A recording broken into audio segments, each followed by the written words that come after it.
Hawaï cette année, il faut un certain nombre de points qui te permettent d'être dans les 50 meilleurs du monde. Donc je ne suis pas qualifié officiellement d'office, mais grâce au nombre de points que j'ai marqué sur l'édition 2011, je serai dans les 50 meilleurs mondiaux. Mais pour créditer ces points, je dois passer une ligne d'arrivée. Le programme des compétitions, c'est d'être le plus vite possible tranquille avec cette qualification. Donc le 22 avril, je vais participer à l'Ironman d'Afrique du Sud. Là, l'objectif, il est clair, c'est passer la ligne d'arrivée. Comme ça, ma qualif pour Hawaï, elle est acquise. Après, en seconde partie de saison, pendant le mois de juillet, je vais participer à un Ironman en Allemagne. Ce sera Roth ou Francfort pour là être vraiment dans la performance, essayer de gagner cette course. On va changer des choses parce qu'il faut toujours essayer d'être plus performant. Comme j'ai dit l'année passée, j'ai pas réussi à gagner un Ironman. Donc qu'est-ce qui va changer, c'est que cette année je me suis associé avec un entraîneur, Fabio, qui va m'aider à atteindre tous ces objectifs-là. Donc ça c'est le premier changement. Et le deuxième changement, je dirais plus concret au niveau du terrain. Ça je peux pas encore vous le dire maintenant parce que c'est une évolution que je vais suivre avec Fabio. Donc il y a des choses qui vont changer. Par contre, c'est sûr qu'on va pas tout changer, parce que l'année passée, la 6e place à Hawaï a quand même montré que j'étais sur le bon chemin pour atteindre mes objectifs.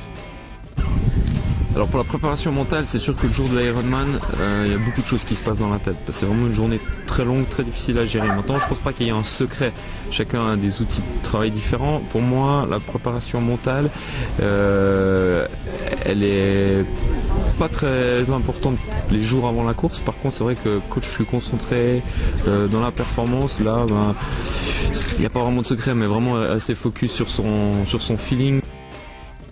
C'est sûr que les choses elles vont changer parce que quand tu es 6e à Hawaï, voilà, le monde triathlétique te connaît, le monde va suivre plus tes faits et gestes.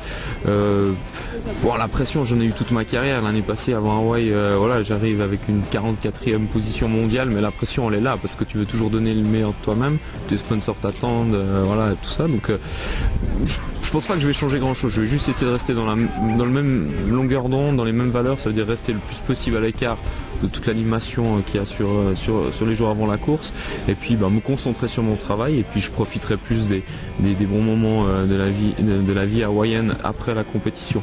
Donc voilà, l'année prochaine, bien sûr qu'on va me regarder, mais il faut pas changer, il faut rester vraiment dans des paramètres qu'on maîtrise et qui fonctionnent.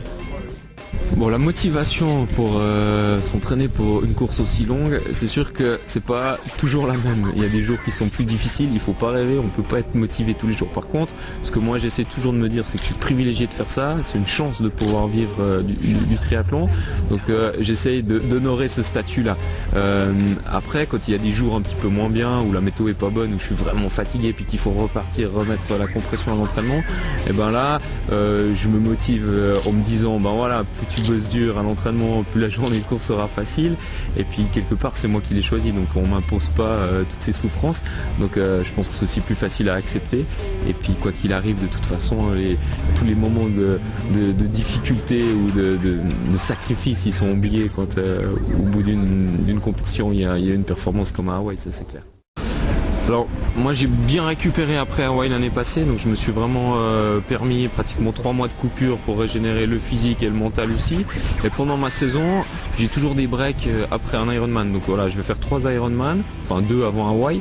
Donc il y aura une plage de récup après l'Afrique du Sud et une plage de récup un peu plus importante après l'Ironman de juillet, où là c'est environ 2 semaines de récupération active, mais là on est très très léger au niveau de l'entraînement, et ça me permet de tout régénérer pour repartir dans la préparation pour l'objectif suivant.